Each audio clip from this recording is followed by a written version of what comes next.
ثم إليه ترجعون صدق الله مولانا العظيم وصدق رسوله النبي الحبيب الكريم ونحن على ذلك من الشاهدين والشاكرين والحمد لله رب العالمين ربي صل وسلم وبارك عليه قال الله تعالى في شأن حبيبه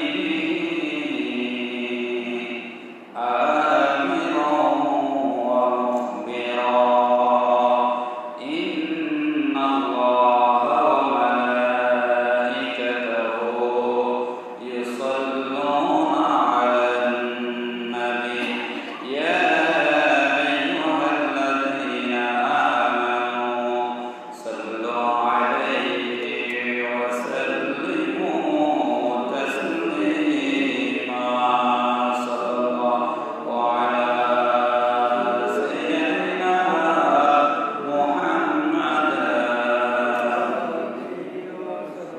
اللهم صل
هو الحبيب الذي ترجى شفاعته لكل حول من الأحوال مقتحم صلاة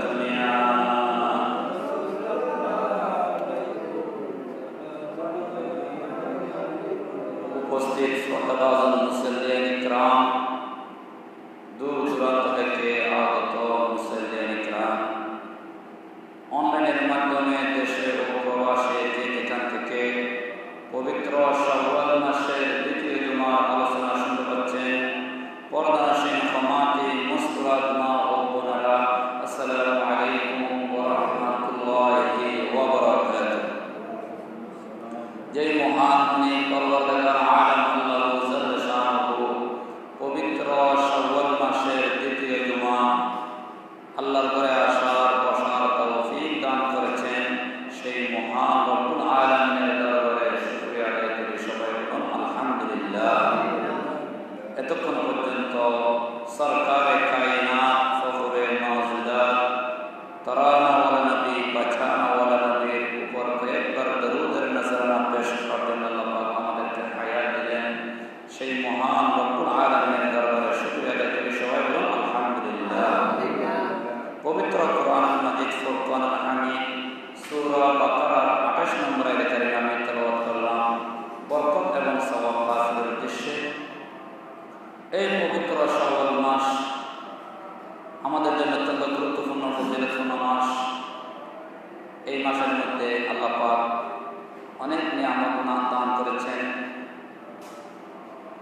তার মধ্যে উল্লেখযোগ্য নিয়ামত হচ্ছে দীর্ঘ 1 মাস সিয়াম সাধনার পরে এই মাহে রমজানের রোজার ত্রুটি বিচ্যুত রোজাকে পূর্ণ করার জন্য আল্লাহ পাক শাওয়াল মাসের 6টি রোজা দান করেছেন, নফল রোজা। কিন্তু এই রোজাগুলো আল্লাহ তাআলার দরবারে অতি প্রিয়, অতি সম্মানিত। সুবহানাল্লাহ। আল্লাহ তাআলা বললেন, বান্দা তোমার আমল করতে হবে অল্প, কিন্তু সেই আমলের সওয়াব দেওয়া হবে 1-10 করে। তাহলে শাওয়াল মাসের রোজা অনেকে শুরু করেছেন। আল্লাহ তাআলা শাওয়াল মাসের একটা রোজার বিনিময়ে আল্লাহ পাক 10টি রোজার সওয়াব দেবেন। তো যদি 10কে 6 দিয়ে গুণ করা হয়, 6×10 = 60। 6টি রোজা রাখলে আল্লাহ পাক 60টি রোজার সওয়াব দান করবেন। সুবহানাল্লাহ। আর বছর হচ্ছে 365 দিন, 1 বছর। আর 300 দিনের রোজার সওয়াব দেবেন ওই 29 দিন আমরা যে রোজা রাখলাম 1-10 করে। আল্লাহ পাক বললেন, আমার বান্দা কি করবে, মাহে রমজানের পরে মন পেরেশান হয়ে যাবে, মনে একটু ব্যথা ব্যথা লাগবে, কারণ মাহে রমজান ছিল আমাদের জন্য রহমত। রমজান মাস ছিল অতি সম্মানিত, মাহে রমজান ছিল অতি মেহেরবান। এই রোজা যখন হারিয়ে ফেলে তখন অন্তরের মধ্যে একটু ব্যথা ব্যথা লাগে, কারণ রমজান একটা ইমানদারের অন্তরের মধ্যে একটু আনন্দ লাগে। কারণ রোজা যখন হারিয়ে ফেলায়, নিয়ামত যখন হারিয়ে ফেলায়, আল্লাহ বলেন, বান্দা তোমার কাছে একটু কি লাগবে, ব্যথা ব্যথা লাগবে। সাহাবায়ে কেরাম জিজ্ঞেস করলেন, ইয়া রাসূলুল্লাহ, যদি মাহে রমজানের মতো 12টি মাস রোজা রাখতে পারতাম তাহলে আমাদের অন্তর বেশি খুশি লাগতো। কারণ দিনের বেলায় কোনো খাওয়া দাওয়ার কোনো ব্যবস্থা নেই, সন্ধ্যাবেলা ইফতার করতাম একসঙ্গে, পুরো বিশ্বের মানুষ একসাথে ইফতার করতাম, একসময় সেহরি খেতাম, একসময় তারাবি করতাম, আল্লাহ বেশি খুশি লাগতো। তখন আমার নবীজি বললেন, বান্দা তোমার থেকে 30টা রোজা যদি ভালোভাবে এইভাবে শুদ্ধভাবে যদি তুমি পালন করতে পারো, এই 30টা রোজার বিনিময়ে আল্লাহ পাক তোমাকে 300 দিন রোজা রাখার সওয়াব দান করবে। বলেন সুবহানাল্লাহ। বছরের যে 365 দিন আল্লাহ পাক বললেন 300 দিনের রোজা রাখার সওয়াব দান করবে। আর মাহে রমজানের যে রোজাগুলো রাখলাম সেখানের ভিতরে ত্রুটি বিচ্যুত হয়, মানুষের বিপদ হয়, মানুষের গোসল করতে গিয়ে বিভিন্ন মাধ্যমে রোজার মধ্যে ফরজের ভিতরে ত্রুটি বিচ্যুত হয়। আল্লাহ পাক বললেন, উম্মত, এই আমার নবীর উম্মত, তোমরা কি করো, এই শাওয়াল মাসে একদিন করে তোমরা 6টা রোজা পালন করো। এই 6টা রোজার বিনিময়ে মাহে রমজানের যেগুলো রোজা ত্রুটি হয়েছে এইগুলো কাফারা হিসেবে 6টা রোজা আল্লাহর দরবারে কবুল হয়ে যাবে। বলেন সুবহানাল্লাহ। আর বছরের 5 দিন রোজা রাখা হারাম, সেখানের ভিতরে ঈদুল ফিতর, ঈদুল আযহা আর কোরবানের যে ঈদুল আযহা 11 তারিখ, 12 তারিখ, 13 তারিখ, এই 3 দিন রোজা রাখা হারাম। ঈদুল ফিতর, ঈদুল আযহা সহ বছরে 5 দিন রোজা রাখা হারাম। আর 300 দিনের সওয়াব আল্লাহ আমল নামায় দান করবে। 36টা রোজা রাখলে আল্লাহ বলবেন 360 দিনের রোজার সওয়াব দান করবে। বলেন সুবহানাল্লাহ। এত নিয়ামত দান করেছেন। মাহে শাওয়াল মাসের রোজাগুলো বর্তমান গরম করতেছে, একটু কি হয়, মানুষের হঠাৎ করে যখন রোজা ছেড়ে দেয়, আবার যখন বিরতির পরে আবার রোজা রাখে, আমাদের শরীরের ভিতরে কি হয়, একটু ক্লান্তি বোধ হয়।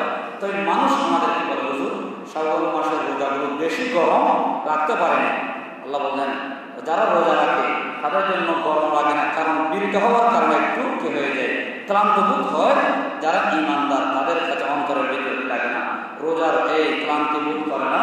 তখন আল্লাহ পাক রব্বুল আলামিন বললেন, বান্দা তুমি যখন রোজা রাখবা, এইভাবে আমল ইবাদত করবা, হাসরের ময়দানে আল্লাহ বলবেন, রোজার 30টা রোজা রাখলো, কিন্তু রোজার ভিতরে যদি ভুল ত্রুটি থেকে যায়, আল্লাহ আবার বলবে, ওই জিবরাইল যাও, আমার বান্দার কোনো নফল রোজা আছে কিনা, ওই নফল রোজার মাধ্যমে আমি আল্লাহ কাফারা হিসাবে কবুল করে নেব। বলেন সুবহানাল্লাহ।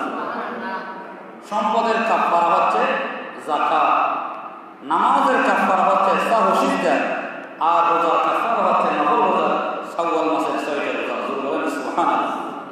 সম্পদ যখন বেড়ে যায় ওটার কাফারা দিতে হয়, ওটা অবশ্যই যাকাত আছে। যাকাত কি? আপনি ওই যখন জাকাত দিয়ে দেবেন তখন আপনার সম্পদ পবিত্র হয়ে যাবে। আর নামাজের ভিতরে যদি ভুল ত্রুটি ওয়াজিব শুরু যায়, সাহসিকতা দিলে আপনার নামাজ শুদ্ধ হয়ে যায়। মাহে রমজান যদি শাওয়াল মাসের যদি 6টা রোজার বিনিময়ে ওই 30টা 29টা রোজা যেগুলো কাফারা হিসেবে আল্লাহ 6টা রোজার বিনিময়ে আল্লাহ কবুল করে নেবে। বলেন সুবহানাল্লাহ। আসল আল্লাহ পাক বললেন, বান্দা তোমাকে এত নিয়ামত দেওয়ার পরও, এত কিছু দেওয়ার পরে বান্দা কি করে? আল্লাহর সাথে নাফরমানি করে, আল্লাহর সাথে অস্বীকার করে, আল্লাহর সাথে কুফরি করে।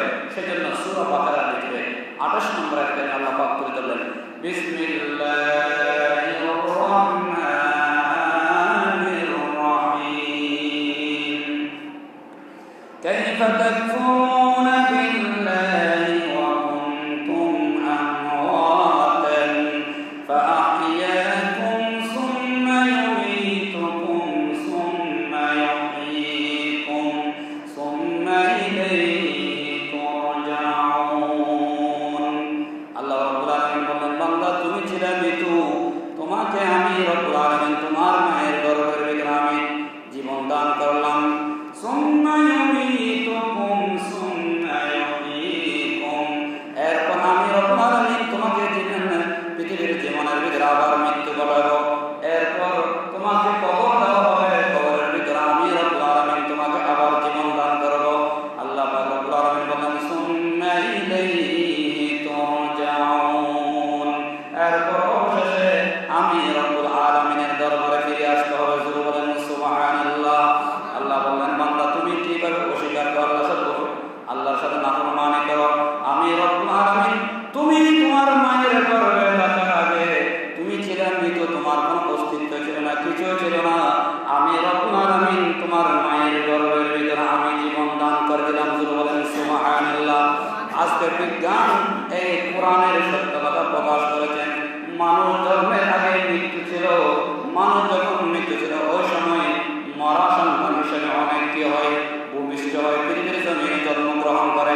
আল্লাহ পাক বললেন, তোমাকে মরা সন্তান হিসেবে আমি রব্বুল আলামিন পৃথিবী পাঠাইনি, জীবন্ত সন্তান হিসেবে আমার প্রিয় বান্দা হিসেবে তোমাকে পাঠাই দিলাম একমাত্র আমার ইবাদতের জন্য। বলেন সুবহানাল্লাহ। আল্লাহ তাআলা বললেন, মানুষের উৎপত্তি করতে গেল মানুষের কোনো উল্লেখযোগ্য বস্তু হিসেবে কোনো নাম ছিল না, পরিচয় ছিল না, আমাকে কেউ জানতো না, চিনত না, এলাকার কেউ মানুষ আমাকে পরিচয় হিসেবে জানতো না। আল্লাহ পাক বললেন, তুমি কোথায় থেকে আসলো? তুমি কোরআন থেকে জানো না, কোরআন থেকে আমি তোমাকে কিভাবে সৃষ্টি করেছি। আল্লাহ পাক অন্য আয়াতের মধ্যে বললেন, হাল্লা তাআলাল ইনসানি ফি মিনাদ দাহরি লাম ইয়াকুন শাইআন মাযকুরা।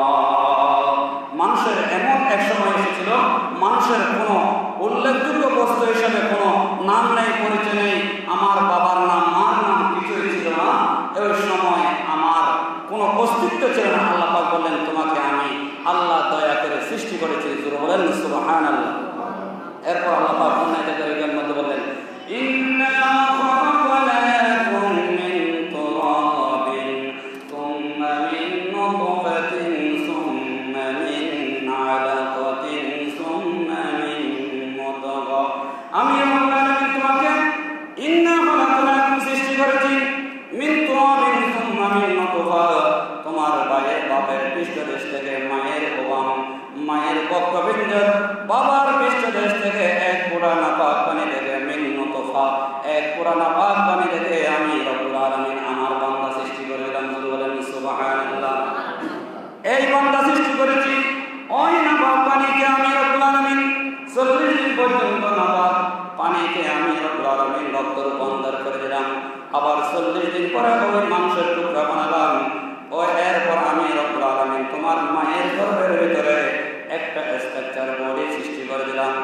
এরপর আমি রব্বুল আলামিন তোমাকে মায়ের গর্ভের ভিতরে যখন বডি বানা দিলাম, এখন আমি তোমার জন্য মাংস দিলাম। আল্লাহ তাআলা পবিত্র কালামুল শরীফের মধ্যে বললেন, ফাকাসাউনাল ইযামা লাহমা, আমি তোমার মায়ের গর্ভের ভিতরে চামড়া দিয়ে, মাংস দিয়ে, এখন হাড় দিয়ে তোমাকে সুন্দরভাবে মানুষ রূপে আকৃতি সৃষ্টি করে দিলাম।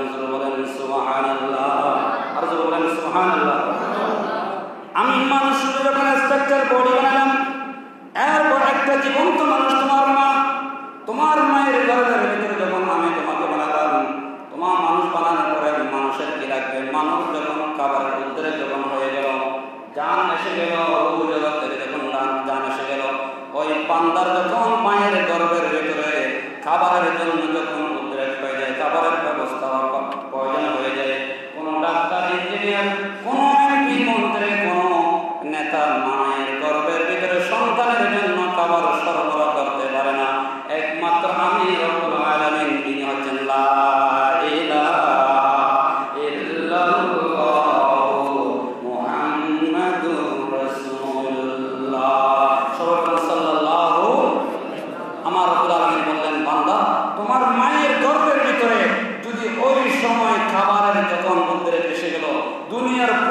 ডাক্তার, ইঞ্জিনিয়ার, এমপি, মন্ত্রী, রাজা, বাদশাহ তোমার মায়ের গর্ভের ভিতরে খাবারের ব্যবস্থা করতে পারে না, একমাত্র আমি আল্লাহ লা মুকামের খোদা তোমার জন্য ব্যবস্থা করে দিয়েছি। বলেন সুবহানাল্লাহ।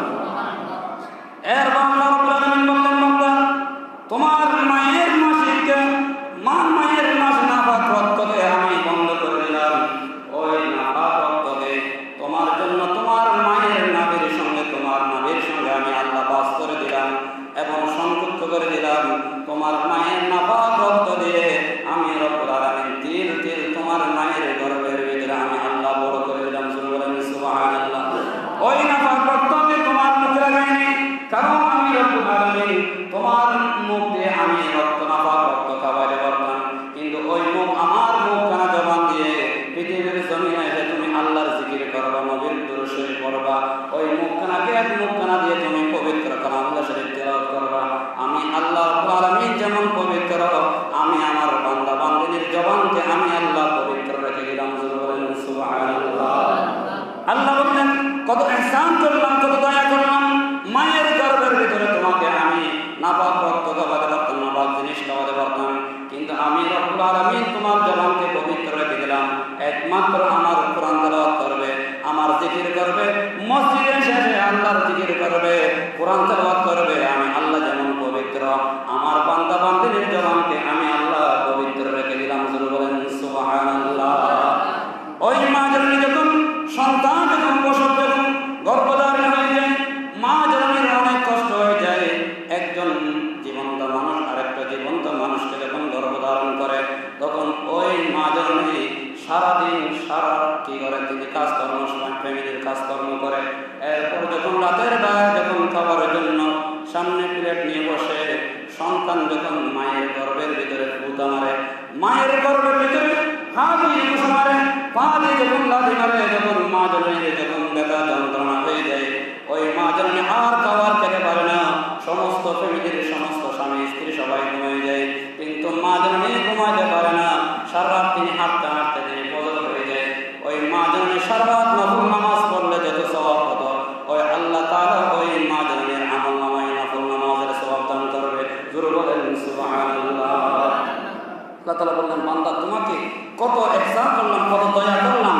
ওই মায়ের গর্ভের ভিতরে চাইলে আমাকে আপনাকে মরা সন্তান হিসাবে, পঙ্গু সন্তান হিসাবে আমাকে আপনাকে এবং ওই মায়ের রক্তের ওখানে নাপাক অবস্থায় যে নাপাক পানি ছিল, ওই সময় আল্লাহ পাক আমাকে নষ্ট করে দিতে পারতেন।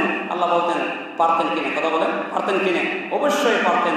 আল্লাহ পাক বললেন আমি করি না, কারণ আমার আল্লাহ বললেন দয়ালু, আমি রহমানুর রহিম, তোমাকে কত ইহসান করলাম। আমি তোমাকে 2 চোখ দিলাম, হাত দিলাম, পা দিলাম, একটাও যদি অন্ধ বানাইতাম তোমার মনে কষ্ট লাগতো। হাত যদি না থাকতো, যদি তুমি পঙ্গু হিসাবে মায়ের গর্ভ থেকে আসতা, তোমার কষ্ট লাগবে। তখন তুমি মনে মনে বলতো আল্লাহ আমার প্রতি দয়া করো নাই। মনে হয় বন্দা এইভাবে বলবে আল্লাহ আমার প্রতি ইহসান করে নাই। দুনিয়ার সমস্ত মানুষের চোখ আছে, হাত আছে, কান আছে, সব আছে, হাঁটতে পারে, আমাকে আল্লাহ পাক অপূর্ণ রাখলেন। বান্দা যখন এই কথা বলবে, আল্লাহ বললেন বান্দা তোমার প্রতি কত ইহসান করলাম, দয়া করলাম। আজকে দুনিয়ায় এসে তুমি কি করো? খোদার নাফরমানি করো, আল্লাহর কুফরি করো। আল্লাহ বললেন আমি চাইলে তোমাকে মরা সন্তান হিসেবে পৃথিবীতে আমি সৃষ্টি করতে পারতাম, কিন্তু আমি রব্বুল আলামিন তোমাকে করিনি, তোমাকে করেছি একমাত্র আমার ইবাদতের জন্য। জোরে বলেন সুবহানাল্লাহ।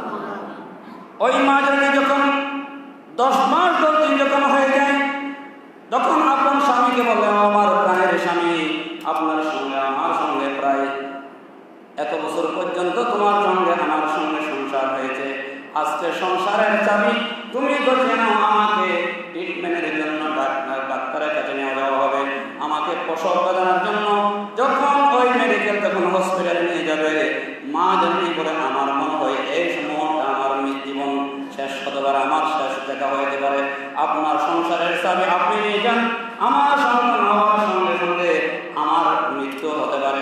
হয় কিনা? এরকম অনেক মা জননী কি হয়েছে, সন্তান প্রসব করার সময় সন্তানেরও মারা যায়, মাও মারা যায়, হয় কিনা?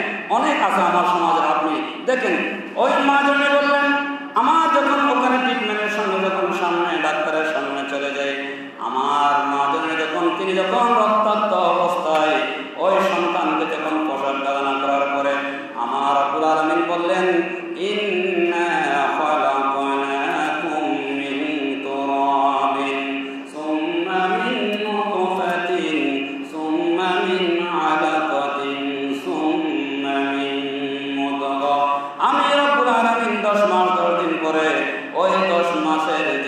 ব্যথা বেদনা মা জননী যখন সন্তানকে যখন করে দেখে 10 মাসের যে ব্যথা বেদনা দুঃখ ভুলে যায়, জোরে বলেন সুবহানাল্লাহ।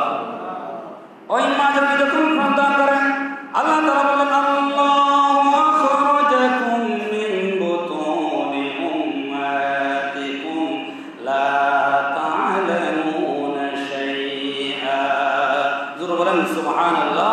তখন সন্তানকে সুন্দর করে আমি আল্লাহ নিরাপদে তোমাকে যখন জন্ম দেয়, তখন মা জননী 10 মাস 10 দিনের সমস্ত ব্যথা সন্তানের, কন্যা সন্তানের এবং পুত্র সন্তানের চেহারা দেখার সঙ্গে সঙ্গে আমাদের মা জননীর ব্যথা ভুলে যায়, জোরে বলেন সুবহানাল্লাহ। আল্লাহ তাআলা বললেন বান্দা পৃথিবীর জমিনে আসবে, তোমার খাবারের প্রয়োজন হবে, দুনিয়ার কোনো মানুষ তোমাকে খাবারের জন্য ব্যবস্থা করতে পারবে না। তোমার জন্মের 6 মাস পরে তোমার মায়ের দুধের ভিতরে আমি দুধ তোমার জন্য গরম করে আমি রব্বুল আলামিন রিজার্ভ করে রেখে দিলাম, জোরে বলেন সুবহানাল্লাহ।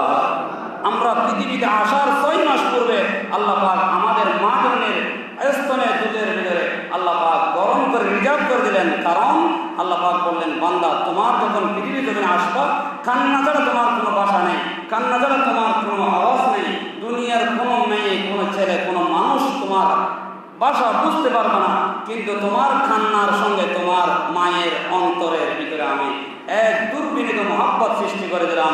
সন্তান যখন কাঁদে, মা যে তাকে বুকে নেয়, তাকে যখন দুধ দেয়, তখন সন্তান তার কান্না বন্ধ করে দিয়েছিল, বলেন সুবহানাল্লাহ। আল্লাহ বললেন বান্দা তোমার কান্না ছাড়া কোনো ভাষা নেই, কিন্তু ওই সময় আমি রব্বুল আলামিন তোমার সঙ্গে তোমার মায়ের কান্না দিয়ে তোমার মায়ের অন্তরের সঙ্গে মহব্বত সৃষ্টি করে দিলাম। সন্তান যখন কাঁদে, তখন মা জননী হাজারো কাজ ফেলে মাকে সন্তানকে কুড়ে নেওয়ার সঙ্গে সঙ্গে তোমার মা বুঝতে পারে তোমার জন্য খাবারের জন্য তোমার পিপাসা লেগেছে, জোরে বলেন সুবহানাল্লাহ। কিন্তু দুঃখ লাগে আজকে বাংলাদেশ সহ সারা বিশ্বের মানুষ এত অবস্থায় হয়ে গেল। আমাদের সমাজে আপনাদের হাটাদারকে জানি না, কিন্তু আমাদের ওই এলাকায় বাসকালের ওদিকে দেখা যায় অনেক মাকে বাবাকে দড়ি বেঁধে রুমে ঢুকায় মাকে মারে। ওই রকম নাফরমান সন্তান আছে, ঠিক কিনা কথা বলেন? ওদের জন্য খোদার লানত, খোদা কি কসম, ওদের জন্য খোদার লানত দুনিয়ার ভিতরে। কারণ যেই মা বাবা তোমাকে পৃথিবীর জমিনে তোমার আল্লাহর আলো দিন দেখাইছে, ওই মাকে কি করে মারে, বাবাকে মারে।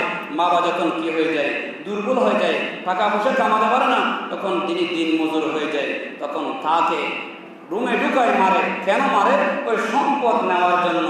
বাবা থেকে 3জন 4জন সন্তান আছে, তার সন্তানের সমস্ত সম্পদ থেকে মাহরুম করার জন্য, একজন নেওয়ার জন্য তখন কি করে মাকে বাবাকে মারে। এইরকম খোদার নাফরমান সন্তান আছে, ঠিক কিনা কথা বলেন? আজ দেখেন চাইলে মা বাবা ছাড়া আল্লাহ পাঠাতে পারতেন, আল্লাহ বলেন না না, আমি আল্লাহ এক সৃষ্টিকর্তা আছি, দুনিয়ার জাহির খোদা হচ্ছে তোমার মা বাবা, তোমার মা বাবার মাধ্যমে আমি উসিলার মাধ্যমে তোমাকে সৃষ্টি করলাম, বলেন সুবহানাল্লাহ। আমি আল্লাহ ইচ্ছা করলে তোমাকে এই দিয়ানপাড়ার এলাকার ভিতরে সারিয়ার জমিনে মৌসার দোকানে আমি আল্লাহ আসমান থেকে পালাই দিতে পারতাম, পারতেন কিনা? কথা বলেন, কথা বলতে পারতেন কিনা? আল্লাহ পারতেন। আল্লাহ বলতেন আমি করিনি, তোমার মা এবং বাবার মাধ্যমে, দুইজনের মাধ্যমে আমি রব্বুল আলামিন তোমাকে উসিলা ধরে তোমার মা বাবার মাধ্যমে পৃথিবীর জমিন দেখালাম। কিন্তু আজকে ওই মা বাবাকে তুমি কষ্ট দাও। আল্লাহ পাক পবিত্র কোরআন কারীমের ভিতরে অনেক আয়াতে কারীমের মধ্যে বললেন, সূরা বানী ইসরাঈলের 23 নম্বর আয়াতে কারীমের মধ্যে বললেন, ওয়াকাদা রাব্বুকা আল্লা তা'বুদু ইল্লা ইয়্যাহু ওয়া বিল ওয়ালিদাইনি ইহসানা। আল্লাহ তাআলার পক্ষ থেকে ফয়সালা হয়ে গেল, আল্লাহর পক্ষ থেকে হুকুম হয়ে গেল, রব্বুকা আল্লা তা'বুদু ইল্লা ইয়্যাহু, আল্লাহর ইবাদত করে, ওয়া বিল ওয়ালিদাইনি ইহসানা, তোমার মাতা পিতার প্রতি তুমি ইহসান করো, মা বাবার প্রতি তুমি সম্মান জানাও, মা বাবার প্রতি তুমি ভালোবাসো, তাদের খেদমত করো, জোরে বলেন সুবহানাল্লাহ। ইম্মা ইয়াবলুগান্না ইনদাকাল কিবারা আহাদুহুমা আও কিলাহুমা ফালা তাকুল লাহুমা উফিন ওয়া লা তানহারহুমা ওয়া কুল লাহুমা কাওলান কারীমা। যখন মা এবং বাবা যখন কি হয়ে যায়, বার্ধক্য অবস্থায়, বৃদ্ধ অবস্থায় হয়ে যায়, তখন সন্তান যখন বিবাহ শাদী করে, তখন ওই সময় বউয়ের কথা শুনে মা যখন বাবা যখন কোনো আদেশ করে আমি পারবো না, আল্লাহ বলেন উফিন ওয়ালা তানহারহুমা, এমন কথা বলো না যে কথা করে যখন বলবা মায়ের অন্তরের মধ্যে যখন বাবার অন্তরে যখন ব্যথা লেগে যায় তখন শুধু মা বাবার অন্তর ব্যথা লাগে না, খোদার আরশা আজিমে ব্যথা হয়ে যায়। ঠিক কিনা কথা বলেন? আল্লাহ বলেন উফিন ওয়ালা তানহারহুমা ওয়াকুল লাহুমা কাওলান কারীমা, তাদেরকে ধমক দিয়ে চোখ লাল করে যাবে এমনভাবে রাগ করে কথা বলো না। ওয়াকুল লাহুমা কাওলান কারীমা, আল্লাহ তাআলা বলেন এমনভাবে ধমক দিয়ে সম্মান সূচকভাবে কথা বলো, ধমক দিয়ে চোখ লাল করে রাগ করে কথা বলো না, সম্মানের সঙ্গে তোমার মার সঙ্গে বাবার সঙ্গে সম্মানের সঙ্গে কথা বলো। জোরে বলেন সুবহানাল্লাহ। সালাতুনিয়া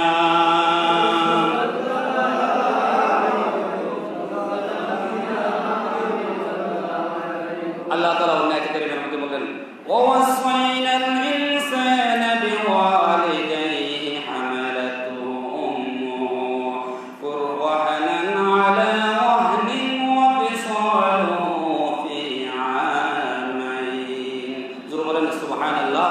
আল্লাহ তাআলা জোর নির্দেশ দিয়ে আল্লাহ তাআলা আমাদেরকে বলেছেন তোমার মা এবং তোমার বাবার মাধ্যমে মা জন্য তোমাকে 2 বছর পর্যন্ত তোমাকে দুধ পান করাইছে এবং তোমাকে কি করেছেন এবং 10 মাস 10 দিন পর্যন্ত গর্ভধারণ করেছেন।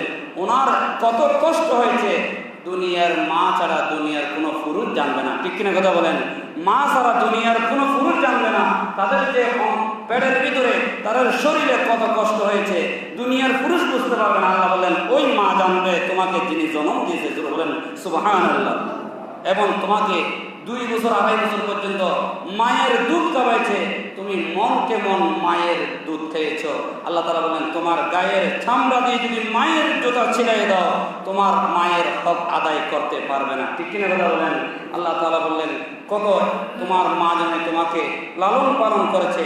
আল্লাহ তাআলা বললেন তোমার মা যখন কি হয়ে যায়, বৃদ্ধ হয়ে যায়, তুমি সম্মান সূচক কথা বলো এবং মার জন্য তোমরা 5 ওয়াক্ত নামাজের পরে তোমার মা এবং বাবার জন্য দোয়া করো। আল্লাহ পাক দোয়া শিখিয়ে দিচ্ছেন রব্বিরহামহুমা কামা রব্বায়ানি সগীরা। সবাই বলুন রব্বিরহামহুমা কামা রব্বায়ানি সগীরা। জোরে বলেন সুবহানাল্লাহ। আল্লাহ তাআলা বললেন আল্লাহ তুমি আমাকে ছোটবেলায় আমার মা বাবা যেভাবে আমাকে লালন পালন করেছে, যেভাবে আদর করেছে, বৃদ্ধ অবস্থায় আমার মা বাবাকে সেইভাবে তুমি দয়া রহম করো। জোরে বলেন সুবহানাল্লাহ। আসুন এই মা বাবাকে আল্লাহ বললেন কি বললেন, মা বাবা যদি কি বলে আল্লাহর সাথে শরীক করার জন্য যদি নির্দেশ দেয়, আল্লাহ তাআলা বললেন ওই সময় মা বাবার কথা মানা যাবে না। আল্লাহর সঙ্গে তুলনা করার জন্য শিরিক করার জন্য যদি এরকম নির্দেশ দেয় ওই সময় মা বাবার কথা মানা যাবে না। শরীয়তের ফয়সালা আল্লাহ তাআলা বললেন ওই সময় তুমি মা বাবার সঙ্গে বেয়াদবি করো না, কারণ আল্লাহর সাথে কারো সঙ্গে তুলনা করা যায় না। জোরে বলেন সুবহানাল্লাহ। যুগে যুগে যারা মা বাবার সঙ্গে বেয়াদবি করেছে আল্লাহ তাআলা বললেন তারা কি হয়েছে, তারা ধ্বংস হয়ে গিয়েছে।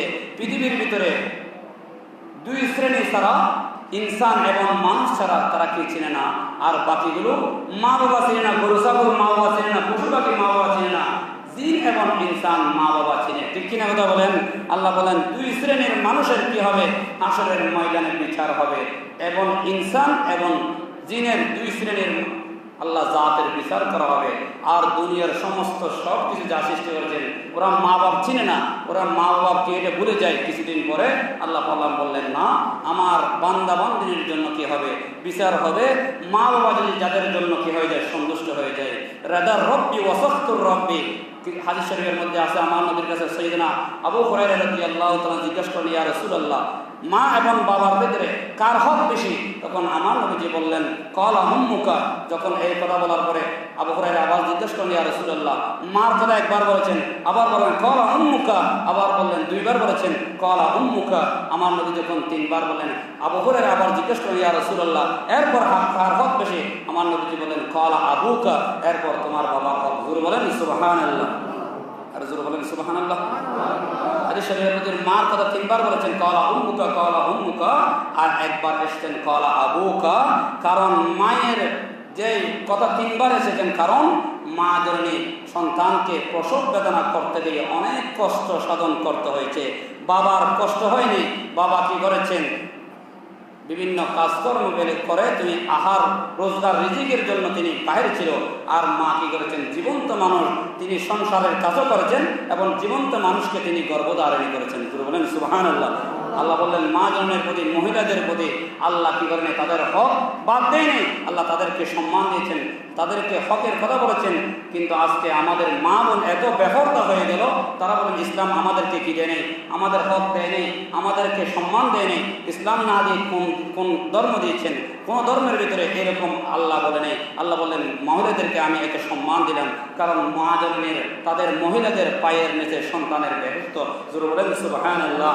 তখন সাহাবা ইকরাম জিজ্ঞেস করলেন ইয়া রাসূলুল্লাহ, যদি মা যদি সন্তুষ্ট হয়ে যায়, তখন আমার নবীজি বললেন তোমার জন্য জান্নাত। তখন যদি বাবা অসন্তুষ্ট হয়ে যায়, আল্লাহ বলেন হুমার রাদার রব্বি ও ফাখতুর রব্বি, দুইজন রাজি হতে হবে, বাবাও তোমার জন্য রাজি রাখতে হবে, তোমার মাও তোমার জন্য রাজি হতে হবে। কিন্তু বর্তমান সমাজে দেখা যায় সন্তান তিনটা আছে, একটা মাকে রাজি করে আর একটা বাবাকে রাজি করে, তাহলে বাবা কি হয়ে গেল, ওই সন্তানের প্রতি অসন্তুষ্ট হয়ে গেল। এরকম আছে কিনা? কি করবেন, এরকম তুলনা করবেন না, দুইজনকে সমানভাবে দেখবেন। আপনার কাছেও সন্তান, আপনি কি করবেন, তাদেরকে সমভাবে দেখবেন এবং সমানভাবে সম্মান দেবেন, সমানভাবে আসবাবপত্র দেবেন, জিনিস দেবেন, যা লাগবে, ওষুধ লাগেন, চিকিৎসার ব্যবস্থা করবেন। যদি তাদের জন্য যদি আপনি সন্তুষ্ট করতে পারেন, তাহলে আল্লাহ মুকামের খোদা আপনার জন্য সন্তুষ্ট হয়ে যাবে। জোরে বলেন সুবহানাল্লাহ। হাদিস শরীফের ভিতরে আছে আমার নবীজির একজন সাহাবা হযরত সাইয়েদনা আলকামা রাদিয়াল্লাহু তাআলা আনহু আমার নবীর কাছে পিছনে পিছনে নামাজ পড়তেন, রোজা রাখতেন, হজ করতেন, যাকাত দিতেন, সব কিছু করতেন। কিন্তু যখন ওনার মৃত্যুর সময় যখন হয়ে গেল, তখন ওনার কালিমা মুখ দিয়ে আসতেছে না, কালিমা বন্ধ হয়ে গেল। তখন ওনার স্ত্রী দূরে দূরে রসুলের দরবারে আসলেন, ইয়া রাসূলুল্লাহ, আমার স্বামী আলকামার জবান থেকে কালিমা বন্ধ হয়ে গেল, উনি কালিমা শিখাই দিই, কিন্তু তিনি কি করতেছে না, কালিমা পড়তে পারতেছে না।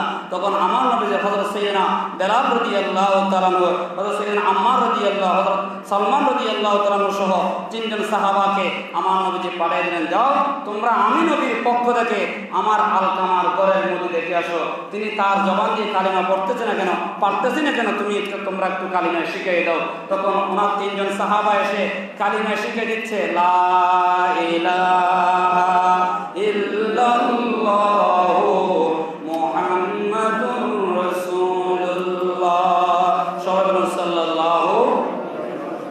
তখন আমার নবীজির তিনজন সাহাবাকে কালিমায় শিক্ষা দিচ্ছে, কালিমা মুখ দিয়ে আসতেছে না, পাঠ করতে পারতেছে না। তখন ওই তিনজন সাহাবা প্রতিনিধি হিসেবে আমার নবীর দরবারে এসে বলেন, ইয়া রাসূলুল্লাহ, আলকামা কিন্তু কি দোষ করেছে আল্লাহ জানে, আল্লাহ রসুল ভালো জানে, তিনি তো আপনার পিছনে মসজিদ নবী শরীফে নামাজ পড়তেন এবং হজ করতেন, যাকাত দিতেন, সব কিছু করতেন, কিন্তু আলকামার ইন্তেকালের সকারাতের বিছানা কালিমা পড়তে পারতেছে না। তখন আমার নবীজি আবার বললেন ওই তিনজন সাহাবাকে, ওনার ঘরে ওনার মা আছে কিনা, বাবা আছে কিনা, তোমরা একটু তালাশ করে আসো, যদি মা এবং বাবা বেঁচে থাকে আমি রসুল সালাম জানিয়েছি, তোমরা একটু আলকামার মাকে বাবাকে আমি রসুলের দরবারে আসার জন্য এই দাওয়াত দিবে। বলেন সুবহানাল্লাহ। সেখান থেকে একটা মাসলা হয়, আগে যিনি সালাম দেয় সেই বড়, ঠিক কিনা কথা বলেন? আমাদের কিছু মানুষ আছে, এই আমি বড়, আমাকে সালাম দিতে হবে, আমি কেন ওনাকে সালাম দেব? আমার নবীর যে জিন্দেগির 63 বছরের মধ্যে দেখা যাচ্ছে হাদিস শরীফের ভিতরে, আমার নবীকে মক্কা এবং মদিনার ভিতরে কোনো ছোট ছোট বাচ্চা দেখলে সাথে আমার নবী আগে সালাম দিতেন, আমার নবীর আগে কোনো কেউ সালাম দিতে পারতো না। জোরে বলেন সুবহানাল্লাহ। এ শিক্ষা আমাদের থাকতে হবে, কিন্তু আমরা সালাম দিই না। এখন হ্যাঁ আমি বড়, আমি মুরব্বী, আমি সবার বড়, আমাকে সালাম করতে হবে, আমি তো ওই এলাকার মুরব্বী, এই এলাকার মসজিদের আমি খতিব ইমাম, আমাকে সালাম দিতে হবে, এরকম না। আগে যাকে দেখবা সাথে আগে সালাম দেওয়ার জন্য চেষ্টা করবে। জোরে বলেন সুবহানাল্লাহ। এটা আমাদের এই নবীর সুন্নত, এটা আমাদের দিন দিন বিলুপ্ত হয়ে যাচ্ছে।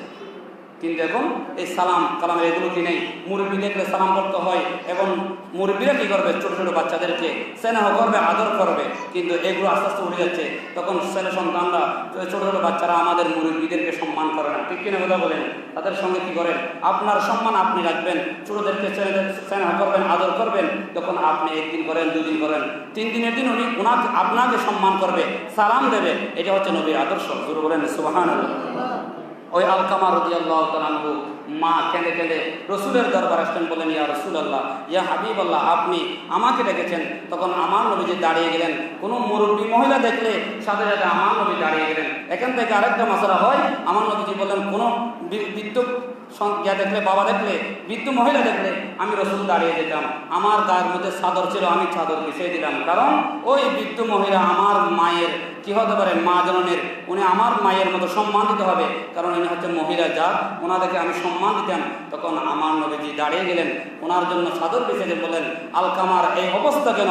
তখন আলকামা রাদিয়াল্লাহু তাআলা আনহুর মা বললেন, আমার আলকামা তো আপনি রসুলের হাতে ঈমান আনলো, আমার আলকামা তো আপনার পিছনে পিছনে নামাজ পড়তেন, যাকাত দিতেন, আপনি রসুলের সঙ্গে হজ করতেন, সব কিছু করতেন, কিন্তু আমার আলকামা যেদিন বিবাহ করেছেন সেদিন থেকে আমি আলকামার মাকে একটা মুহূর্তের জন্য দেখিনি। এটা শোনার সঙ্গে সঙ্গে আমার রসুলের চোখ দিয়ে যখন কান্না শুরু হয়ে গেল, সাহাবায়ে কেরাম বলেন, ইয়া রাসূলুল্লাহ, এত কান্না করতেছেন কেন? তখন আমার নবীজি বললেন, ও আমার প্রাণপ্রিয় সাহাবায়ে কেরাম, ওই আলকামার প্রতি আমার খোদার আরশ আজিম পর্যন্ত অসন্তুষ্ট হয়ে গেল। আলকামার সমস্ত ইবাদত আসমানের নিচে রেখে এলেন, উপরে উঠে নেই। আল্লাহ তার জন্য অসন্তুষ্ট হয়ে গেল, কারণ ওনার মা বাবার অন্তরের মধ্যে ব্যথা দিয়েছে, অসন্তুষ্ট হয়ে গেল। তখন আমার রসুল বলেন, ও বেলাল, ও সালমান, ও আম্মার, তোমরা কি করো? সামনের যে নাগরিক ব্যবস্থা করো। আমার এইরকম উম্মতের কোনো দরকার নেই, যে উম্মত মা বাবাকে সম্মান দেবে সেই উম্মতের দরকার। জোরে বলেন সুবহানাল্লাহ। তখন আমার রসুল বললেন, সেই উম্মত তো নির্ঘাত জাহান্নামে যাবে, আলকামা জাহান্নামে যাবে, কারণ ঈমান নিয়ে তিনি দুনিয়ার থেকে বিদায় হতে পারবে না। তখন মা সামনে লাকড়ি জোগাড় করা হলো। তখন আমার রসুল বললেন, তাকে তো জাহান্নামের আগুনে যেতে হবে, তাহলে জাহান্নামে যাওয়ার আগে তাকে দুনিয়ার আগুনে তার মায়ের সামনে পুড়িয়ে ছাই করে দেব। তখন আলকামা রাদিয়াল্লাহু তাআলা আনহুকে সামনে দুইজনকে বর করে আনা হলো, ওনার স্ত্রীগণ আসলেন, সন্তানগণ আসলেন, সামনে রাখা হলো, আগুন জ্বালিয়ে দেবে। ওই সময় আলকামার মা খেয়ে উঠলেন, বললেন, ইয়া রাসূলুল্লাহ, আমার সন্তানকে 10 মাস 10 দিন আমি খেয়ে না খেয়ে আমার সন্তানকে আমি গর্ভধারণ করেছি, আমি মা জানি ছাড়া আর কেউ জানে না। আমার আলকামা আমাকে কষ্ট দিয়েছে বিবাহ করার পরে, কিন্তু এটা আমি মা জানি ছাড়া কেউ জানে না। আমার সন্তানকে 10 মাস 10 দিনের ব্যথা আপনি যে আমাকে আরো ব্যথা দেবেন, আমার সন্তানকে আমার সামনে লাকড়ি দিয়ে জ্বালিয়ে দেবেন, ইয়া রাসূলুল্লাহ, আমি মা জননীর অন্তর বরদাস্ত করতে পারবে না। আমি আমার সন্তান আলকামা যা আমাকে কষ্ট দিয়েছে, আমি সাথে সাথে আমি ক্ষমা করে দিলাম। জোরে বলেন সুবহানাল্লাহ। আল্লাহর সাথে সাথে ওহী পড়েন, ইয়া রাসূলুল্লাহ, আলকামার মা আমাকে 2 হাত তুলে আমাকে টেলিফোন করেছে, আল্লাহ আমার আলকামাকে আমি ক্ষমা করে দিলাম।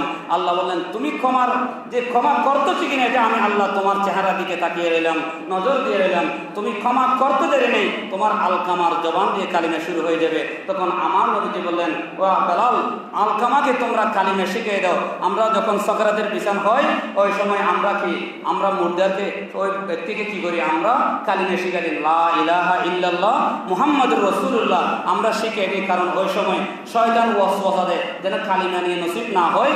তখন আলকামাকে শিখিয়ে দিচ্ছে হযরত বেলাল। শিখতে পড়তে দেরি নেই, আলকামার জবান দিয়ে শুরু হয়ে গেল, লা ইলাহা ইল্লাল্লাহু মুহাম্মাদুর রাসূলুল্লাহ সাল্লাল্লাহু আলাইহি ওয়াসাল্লাম। আমার নবীজি বললেন, আলকামার সাথে সাথে ইন্তেকাল করলেন। আমার নবীজি ওনার জন্য কাফন দাফনের ব্যবস্থা করলেন, জানাজার নামাজ পড়লেন। এরপর আমার নবীজি ওনাকে রওজায়ে কবর দেওয়া হলো। তারপর আমার নবীজি দোয়া করলেন, আলকামা এখন জান্নাতে চলে গেল। জোরে বলেন সুবহানাল্লাহ। তো রেদার রব্বি ওয়া সাখতুর রব্বি, আমার নবীজি বললেন, যে মা বাবাকে সন্তুষ্ট করতে পারলো, মা বাবা থেকে দুনিয়া থাকা অবস্থায় মা বাবাকে দোয়া নিল, ওই সন্তান কবর দেওয়ার পরে আল্লাহ পাক তার কবরকে জান্নাতে পরিণতি করে দিল। জোরে বলেন সুবহানাল্লাহ। আর যারা এরকম মা বাবাকে কষ্ট দিয়ে যখন কবরে যাবে, মা যতক্ষণ কবর মাফ করবে না, হাসরের ময়দানে মাফ করবে না, ততক্ষণ পর্যন্ত সেই সন্তান দুনিয়ার সমস্ত ইবাদত সব কি হয়ে যাবে, সেদিন নষ্ট হয়ে যাবে। আল্লাহ তাকে ক্ষমা করবেন। আল্লাহ তাআলা বলেন, আমি আল্লাহ উপরের তোমাকে সৃষ্টিকর্তা, তোমার মা বাপ হতে জাকির খোদা, তোমার মা এবং তোমার জন্য খোদা তোমাকে সৃষ্টি করেছে, তোমাকে জন্ম দিয়েছে, কত কষ্ট করেছে।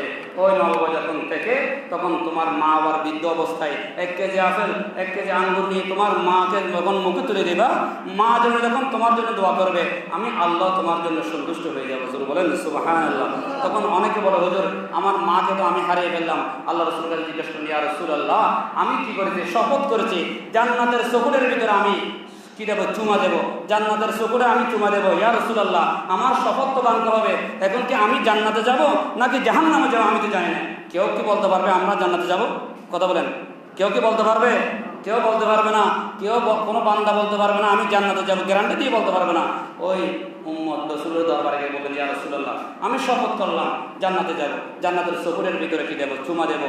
তখন আমার নবীজি বলেন, তোমার মা এবং বাবা বাঁচে আছে? বলেন, ইয়া রাসূলুল্লাহ, বেঁচে নেই, ওনারা দুইজন কবরস্থ হয়ে গেছে, মৃত্যুবরণ করেছে অনেক আগে, কিন্তু মা বাবার কবর পর্যন্ত কোথায় আমি চিনি না। তখন আমার রাসূল বললেন, খত্তি খত্তাইন, মাটির ভিতরে দুইটা দাগ দিলেন। আমার নবীজি বললেন, ওই মাটির উপরের যেটা দাগ দিলাম, উপরের দাগের ভিতরে তুমি একটা চুমা দাও, এটা হচ্ছে তোমার মায়ের কদম, আর উপরের চোখটা হচ্ছে নিচের যে দাগ আছে ওইখানে, ওই দাগের ভিতরে তুমি একটা চুমা দাও, এটা হচ্ছে তোমার বাপের কদম। জোরে বলেন সুবহানাল্লাহ। তোমার শপথ আদায় হয়ে গেল, তুমি জান্নাতের চোখের ভিতরে তুমি চুমা দিয়েছো। সাথে সাথে সাহাবায়ে কেরাম বললেন, ইয়া রাসূলুল্লাহ, মা বাবার কদমে চুমা দিলে তুমি জান্নাতের চোখের চুমা দিয়েছো। জোরে বলেন সুবহানাল্লাহ। আল্লাহ পাক আমাদের মা জননী যারা বেঁচে আছে প্রত্যেকের খেদমত করার তৌফিক দান করো। আসুন, যেই ফিলিস্তিনের যে অবস্থা হচ্ছে, মুসলমানের উপর যেভাবে নির্যাতন হচ্ছে আজকে মুসলমান, কারণ আমাদের উপর তাদের উপর জিহাদ করা ফরজ, তার আগে আমাদের মুনাফিকের উপর জিহাদ করা ফরজ। ঠিক কিনা কথা বলেন? আমাদের ভিতরে মুনাফিক কি করে? মুনাফিক মাথা নত করে, টাকা দিলে 10 টাকা দিলে ঢুকিয়ে দেবে, 20 টাকা দিলে আমরা আবার কি দেবে আর জনের পক্ষ হয়ে যায়, এটা মুনাফিক। ঠিক কিনা কথা বলেন? আমাদের মুনাফিকের কারণ আজকে এই কারণে বিশ্বের মুসলমান নির্যাতিত। আমার নবীজি বললেন, হাদিস শরীফের আছে, কিয়ামতের আগে মুসলমান আমার বান্দার এমন অবস্থা হবে, পথেঘাটে রাস্তাঘাটে মেরে খাবে, কালিমার নাম শুনলে সাথে সাথে মেরে খাবে। তারা কাফের মুশরিকরা, তারা রাজত্ব করবে এবং তারা কি করবে? সারা বিশ্বকে তারা মাতানত হবে। তারা কি করবে? সারা বিশ্বকে পরিচালনা করবে এবং আমার উম্মত যেখানে যায় সেখানে মেরে খাবে। কারণ আমার অন্তরে, আমার উম্মতের ভিতরে মুনাফিকি আছে, সেই কারণে মুনাফিকের যতক্ষণ পর্যন্ত ছাড়বে না ততক্ষণ পর্যন্ত সে ইমানদার হতে পারবে না। ঠিক কিনা কথা বলেন? আসুন, আমরা কি করতে হবে? তাদের জন্য আমরা তো দোয়া করব, দোয়ার সাথে সাথে আবার জিহাদ করতে হবে। সুতরাং আমরা তো ফিলিস্তিনে যেতে পারবো? ফিলিস্তিনে যেতে হবে না। আমাদেরকে আমাদের শেরেবাংলা রহমতুল্লাহ আলাইহি দেওয়ানা আজিজের ভিতরে বসে যারা আগে, যারা কি কাফের মুশরিক, যারা নবীর বিরুদ্ধে কথা বলে, তাদের সামনে যদি তুমি কিছু করতে না পারো, তাদেরকে অন্তরে অন্তরে হিংসা করবো। আমাদের প্রত্যেকের মোবাইল আছে, আছে কিনে? কথা বলেন, মোবাইল আছে না? অ্যান্ড্রয়েড সেট আছে কিনে? এরকম আমার মতো একটা সেট আছে, ওখানের ভিতরে আপনার ফিলিস্তিনের বিপক্ষে কথা বলবেন, তাহলে আপনার হাত ওই ইমানদার ভাইয়ের জন্য জিহাদ করতেছে, একটা আপনি স্ট্যাটাস দিতে পারবেন। এটা আপনার হাসরের ময়দানে আল্লাহর দরবারে বলতে পারবেন, আল্লাহ, ওনাদের বিপক্ষে যেতে পারেনি, টাকা দিতে পারেনি, কিছু করতে পারেনি, কিন্তু তাদের বিপক্ষে একটা আমি স্ট্যাটাস দিলাম যে তাদের বিপক্ষে কথা বলেছি, 2-3 লাইন আমি ফেসবুকে লিখেছি, কথা বলেছি, এটা বলতে পারবেন। এবং আসুন, আমাদের যে যুদ্ধের ময়দানে যে রকম সওয়াব, আপনি যে একটা কথা তাদের বিপক্ষে যে বলেছেন ইহুদির কাফের মুশরিকদের, তাহলে যুদ্ধের ময়দানে যুদ্ধ করে যেরকম সওয়াব আপনি বাংলাদেশের বসে এই যে লিখেছেন, আপনি একই সওয়াব পাবেন। জোরে বলেন সুবহানাল্লাহ। এই তো সবাই পারি, এটা লিখবেন এবং তাদের জন্য দোয়া করবেন। তখন সাহাবায়ে কেরাম যদি এরকম দোয়ার মাধ্যমে সব হয়ে যেত।